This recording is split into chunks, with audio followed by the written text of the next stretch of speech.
unless we just change things around. But for, what's today, August the 26th, I guess. August is almost up.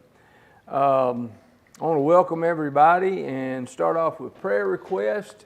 Do we have any prayer requests? We had several people last night who were sick and had some people who had issues, cancer issues and stuff like that. Do we have any tonight?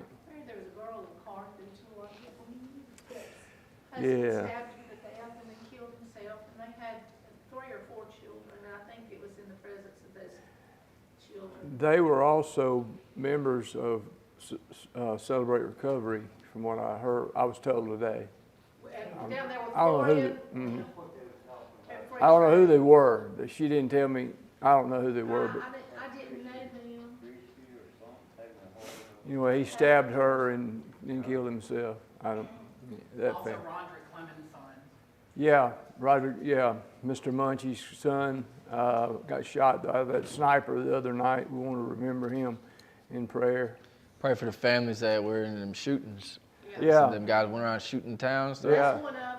It's the guy that has Mr. Munch, his son. Oh, okay, yeah. He's going to speak. He's going to speak Saturday He's night. somebody the woman that put the scalpel.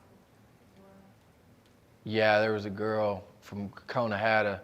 Her boyfriend, like some biker dude, and he scalped her, man. And she didn't die though. And he went on the run. He was around our house, and they finally caught him. But He scalped her like her. yeah, man, brutal. Man. She probably wished she was dead. That's probably. Yeah. Well, let's go to the Lord in prayer for these people and for the still suffering alcoholic and addict. Father, we thank you for this day, Lord. We lift you up tonight and we just honor you and praise you. We thank you for Caleb and his willingness to come and share about his life. Father, we lift these families up of those who've lost loved ones.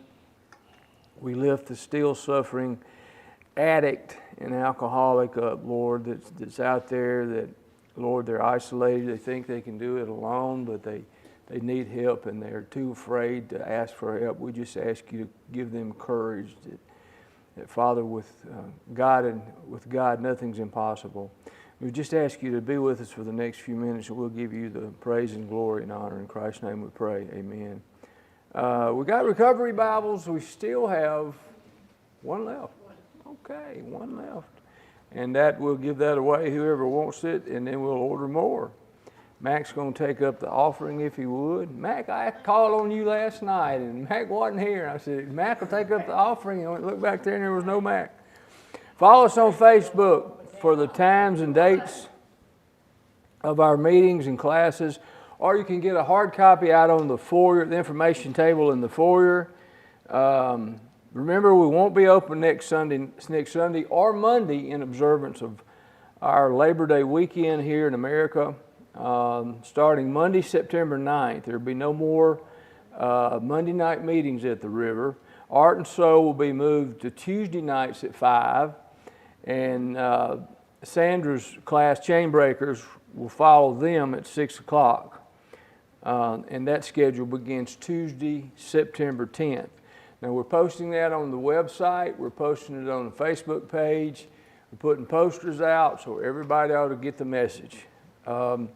International Overdose Awareness Day, this Saturday night at 7 o'clock on the north side of the courthouse square. We've got approval from the city council.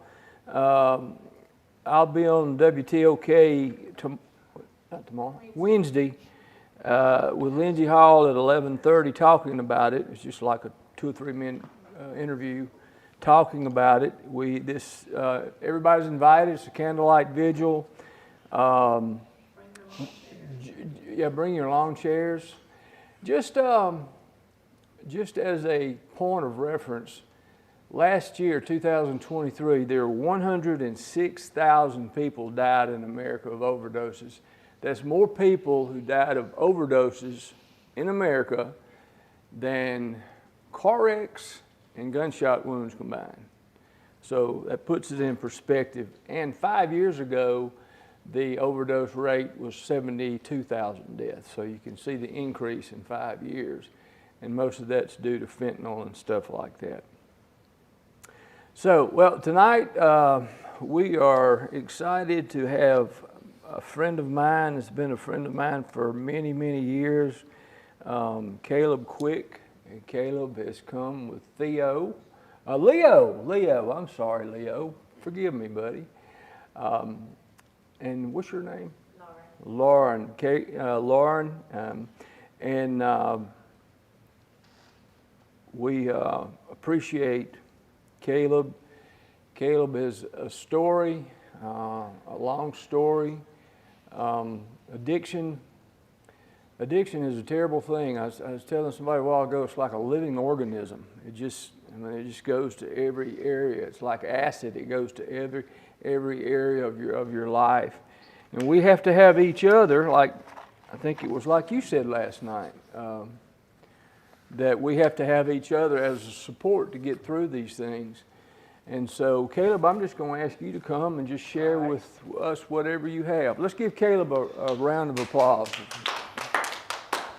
This thing on? All right. Sure did.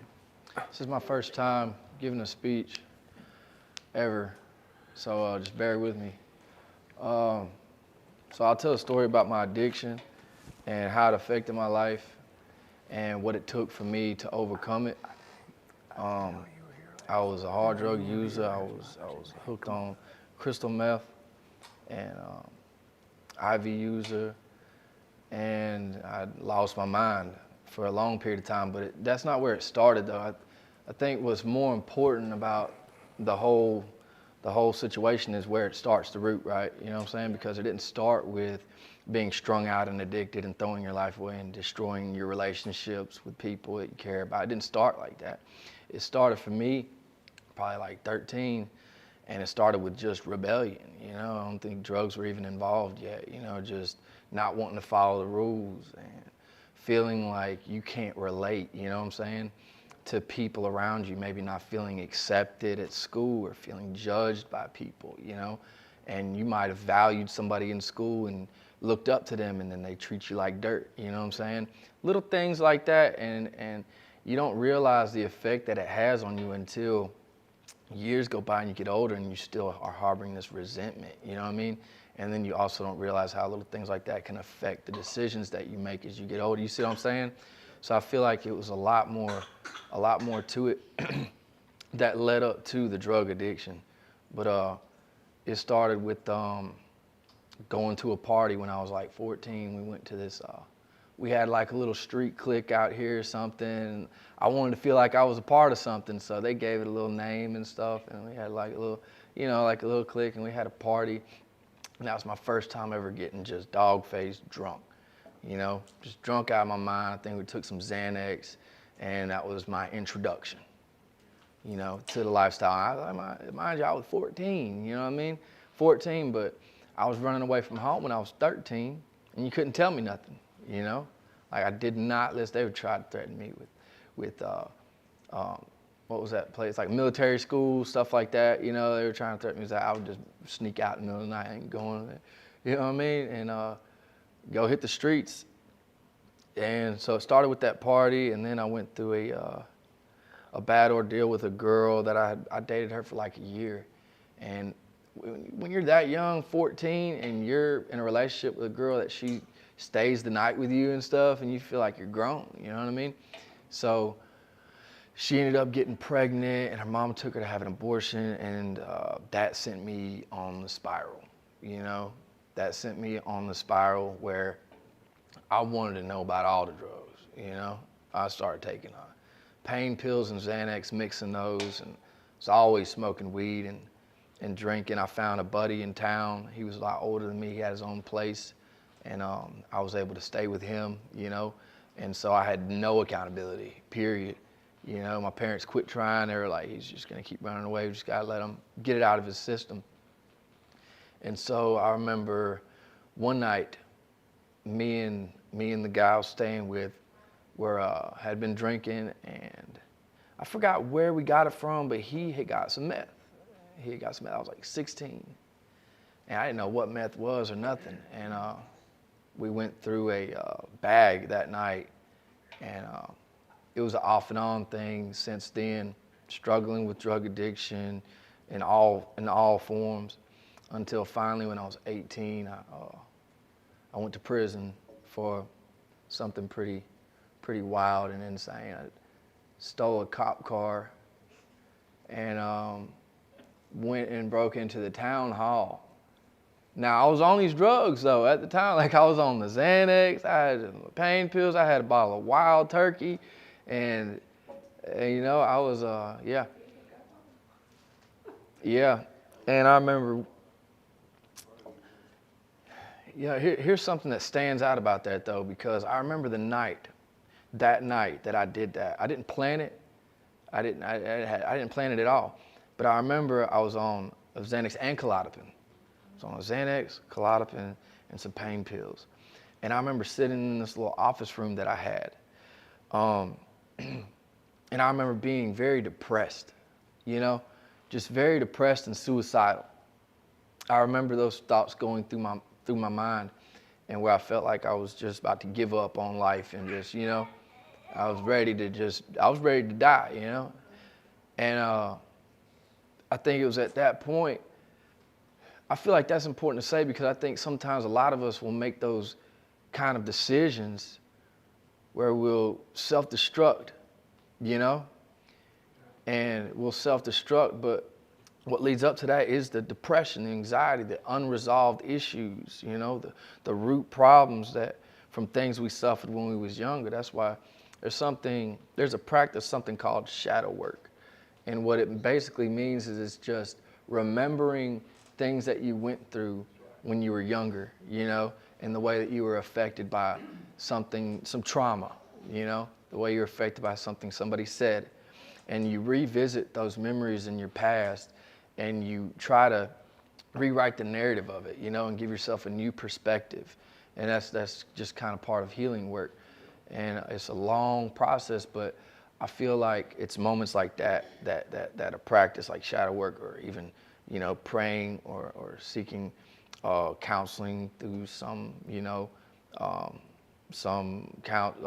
therapist, preacher, whatever suits you. But I think that was something important in that situation. So I blanked out, stole the cop car, went and broke into the town hall, and like I got into the evidence room somehow, and man, they were gonna throw me away, And luckily, the guy that I had involved in it with me, he made a good call, and they ended up getting a lot of the evidence back and stuff. So I got a light sentence. I was young, and I think one of my parents knew somebody, and they were like, he's on drugs, whatever, They got their stuff back, so I got a light sentence. I got it was like 8 years. It was like 2 4-year sentences. They combined it, and I did like 1.5 years, and got out. So I did 1.5 years, got out, and then the addiction continued. It didn't stop. I never went to rehab or anything like that yet. But so I remember moving to stay with my auntie, and they did drugs, they drank, So nobody was trying to tell me not to, or anything like that. My uncle came over there, and I got to hanging out with him. He'd been to prison a couple times. He did a little time and stuff. And I remember linking up with him and repeated the process again. That's that insanity of it, right? Just doing the same thing. I'm gonna get away with it this time. It ain't gonna be like last time. I got more in control now. And it's just completely irrational thinking. There was no way to justify thinking that, it was gonna be all right, but that's the addiction, right? It's like your brain's an autopilot, like your brain's being hijacked, and you're not in control of your own thought processes. All you know is go, do it. So that's what I did. I went, I did it, committed another crime, broke into some store, me and my uncle, I don't know what we had going on, man, but we did something crazy, and I got locked up again. And went back to prison. I did 2 more years, and here's the thing about it. that 2-year sentence, when I went back to prison that second time, that 2-year sentence changed my whole life. Changed my whole life. They sent me to Parchman, and I started off in Camp 30. And you gotta understand something about Parchman. I don't know if anybody y'all know anything about Parchman. It's just real lax. You know, it's laid back. The police don't really do nothing unless somebody's getting hurt real bad. You know what I mean? So you can do what you want. Drugs are everywhere. You know what I mean? And that was when I got reintroduced to the to meth again. And here's the crazy thing about it. In prison, you got a lot of people that will pride themselves on how they carry themselves and holding each other accountable, right? And they consider themselves to be very strict about holding people to a higher standard, but at the same time, y'all the same ones that introducing me to the drug, because everybody was doing it. So if you weren't doing it, then guess what? They wanted you to do it so that they knew you weren't, you know what I'm saying? You try, yeah. So it was a situation like that. I ended up getting back on it. And you gotta understand something, it was like a warlike environment. You know what I'm saying?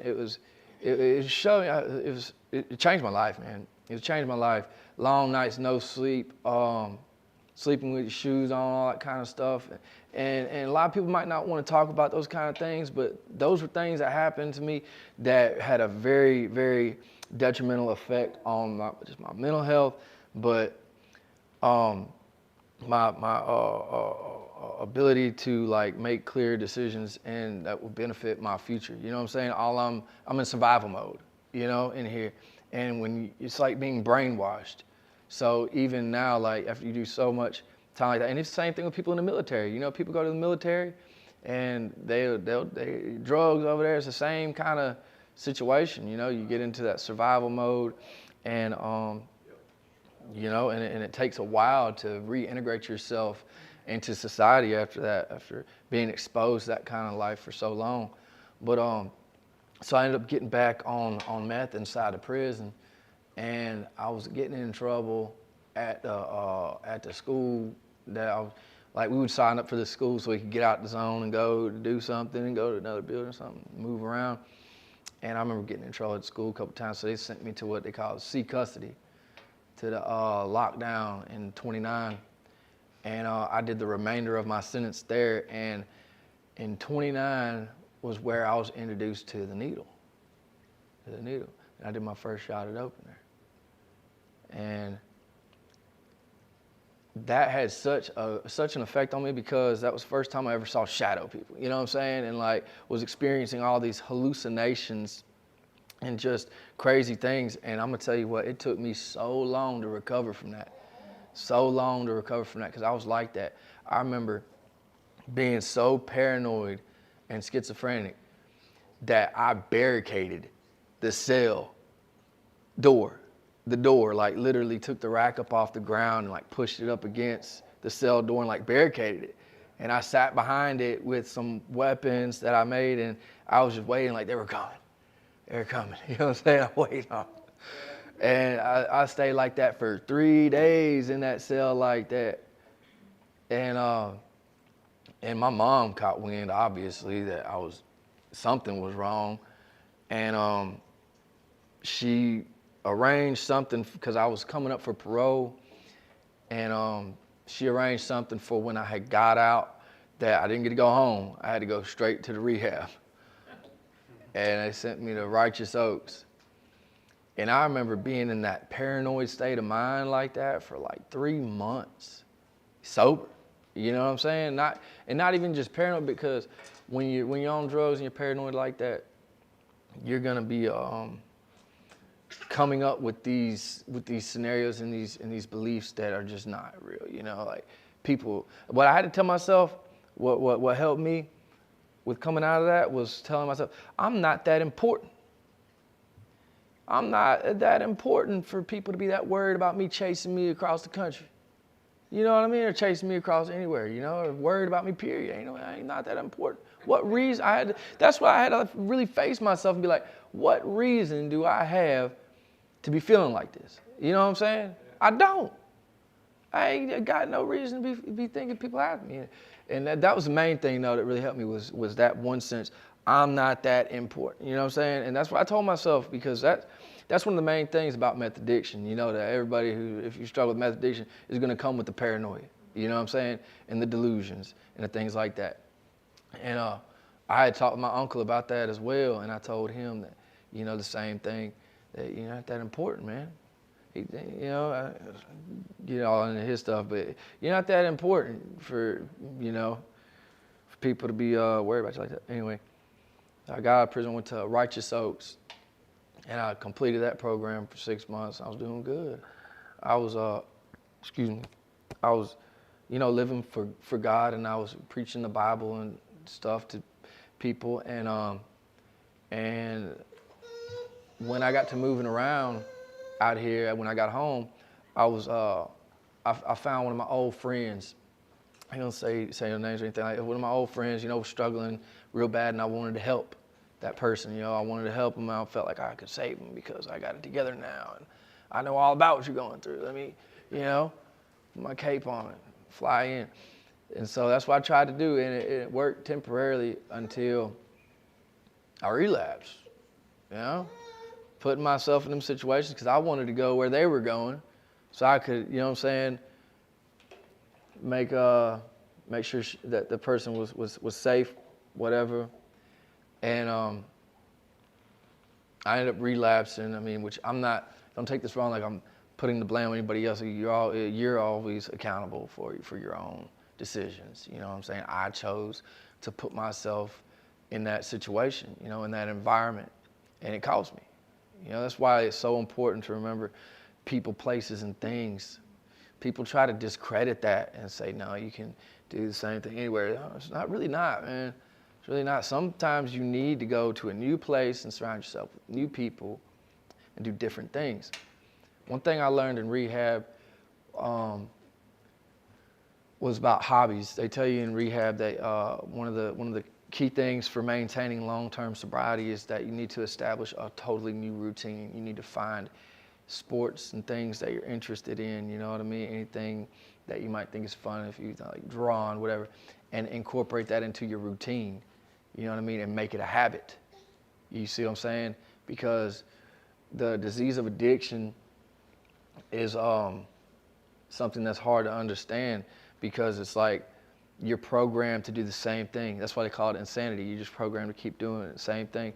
So if you can take that and apply it to something like a healthy hobby or something, you know, a healthy habit, then it'll be the same thing. You'll just fall into that routine, and it'll be like that program. You're replacing the bad habits with the good habits. You see what I mean? So it's like reprogramming your subconscious, basically. That's what it comes down to. One thing that I remember that stood out to me the most about being in rehab was this guy. I went to rehab and I was trying to leave, you know, and they were telling me that my brain was hijacked, and they were saying that they were trying to break it down to me. You're an autopilot right now. And so they said that basically your subconscious is programmed to lead you to a relapse without you actually realizing it yet. Because when I was trying to leave, in my mind, oh no, I got my girl back home. I'm justified for leaving because I've got responsibilities. I got things I got to do. I need to go be there for this person. I need to go get a normal job and whatever, you know what I'm saying? Or I ain't seen my little brothers in so long. I need to go see them because I can right now. I'm not in prison no more. You know what I'm saying? Coming up with all these reasons to say I need to leave here, and these are all reasons why, but that's the autopilot. You know what I'm saying? That's the brain being hijacked, and your subconscious is ready to relapse. You know what I'm saying? So it's throwing all these things out there to lead you to there. You know what I mean? It's like a thief in the dark. You know? You walking down the street and you don't see, you know I'm going to the house, or I'm going to the store, I'm gonna walk to get it, but you don't see what's waiting for you. Yeah. You see what I'm saying? Behind it, exactly. And that's exactly how it is when you relapse most of the time. You don't see it coming. So it's very important to practice conscious awareness and really taking time and patience to sit and process things in the proper way. And that's one of the hardest things to do, I think. It took a lot for me, man. It took a lot. But like I said, I didn't prepare anything or write anything down. I just figured I'd just tell y'all about my story, what I went through, and how I overcame it. So I won't try to take too long. But so I remember in and out of rehab. I was going to rehabs in Florida. I went to rehabs in LA, in Los Angeles. Went over there, going to rehabs. I went to one in Colorado. Went to one in Boston, Massachusetts.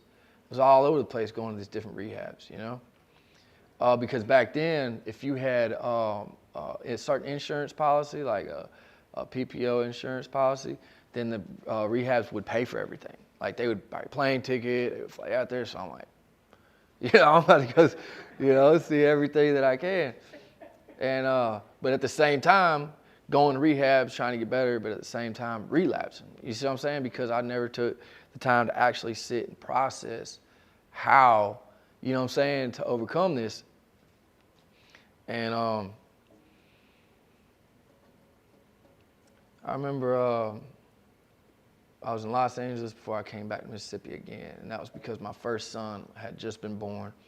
There were a lot of disputes about that, so I came back to Mississippi and got an apartment, and I was trying to do the right thing. I think I had been clean for like 2 months, not long, and I got an apartment, and I had someone come and move in with me, and I relapsed again. You know what I mean? Just that quick, and went on a pretty bad spiral. Oh, hold on. This is something good I remember I was thinking about earlier. This is good. So before I left Mississippi and started doing the traveling, going to rehabs and stuff like that, I was in a hotel over here somewhere, and I had been up for about like 30 days. It was about that time, around that time. But it was after that, though. It continued and went on a little bit after that with you. I was at the hotel, and I remember I sent the girl that was with me to go get some food or something from the grocery store. And while she was gone, I had some drugs, and I had some needles, and I was sitting in there. And I remember sitting on the bed, man. I was sitting on the bed, and I was looking at the TV, and then all of a sudden, the TV didn't have no sound. But it did have sound. I was watching the TV, but then it was like I couldn't hear anything anymore. And the light started to fade out, and like I thought I was dying. I was like, oh shit. You know what I'm saying? Excuse me, sorry. I was like, oh man, I'm going down. You know what I'm saying? Like, this is it. It's a wrap. Yeah, I did too much. But I hadn't been getting high, though. That was the thing about it. That's what made it so weird. I mean, I had been getting high, but it had probably been a few hours since I had done anything. You know what I'm saying? So it was strange for that to have happened the way it did, and I had a vision, man. It was the strangest thing. I had this vision, and everybody know what the image of God looks like to us and our understanding, the picture that we've painted of what God would look like. We don't really know, but, like the warrior, white hair, white beard, And I saw him, and he was standing up on a platform. And this wasn't like a hallucination, like I'm seeing you. It was like a vision, like a dream, It came on suddenly. I was sitting on the bed, sound went out. I started seeing the vision, and I saw God. I'm assuming that God up on the platform, and there were thousands of angels in front of him, and they were all like crying, like they were all sad, and then I saw the devil over here, and he flies up into the air, and I watched God slam a staff onto the ground, and when that happened, it banished the devil, made him disappear. And I remember what I heard God saying was that with the same anger that you've used to cause chaos and destruction, I'm going to use that same anger to restore peace and tranquility. Yeah. And that like blew my mind. It was like I had this epiphany. And I was like, wow. I have all of this anger and I have all of this resentment and things, and I'm taking this anger and I'm channeling it in a way that's destroying my life. It's destroying my relationships, giving me addictions, giving me all these problems.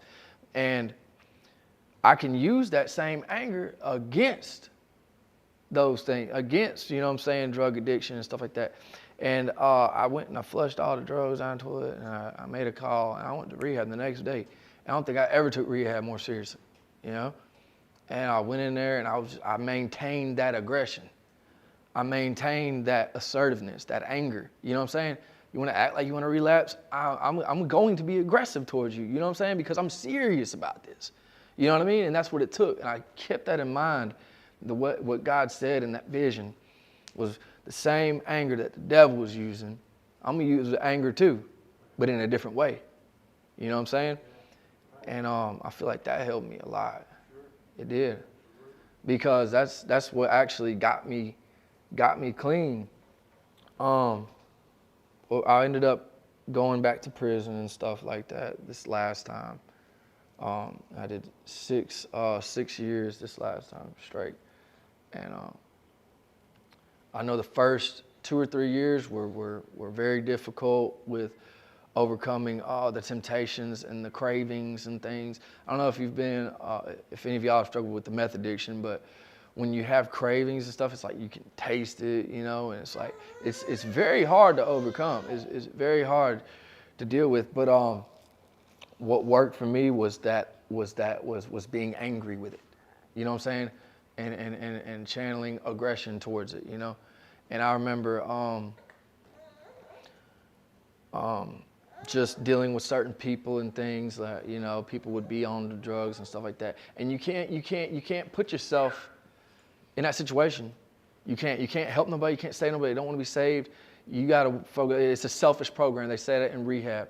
It's a selfish program because you're not good for nobody else until you're good for yourself. That's right. And if I'm not good for me right now, I'm not good for you. And if you're not good for me, you're in my way. You're in my way, you know? And it took that, and I was probably very rude to people, and probably was not friendly at all. But that's what it takes. Sometimes you just gotta be like that. You gotta put that wallet, man. You know, I'm not saying to everybody, but to anybody that could bring you down or hold you back, get out the way. Get out the way. You remove all obstacles. You know, and sometimes people can be the biggest obstacles. And like I said, I maintained that hardcore aggression towards drug addiction. I developed a hatred towards it, you know?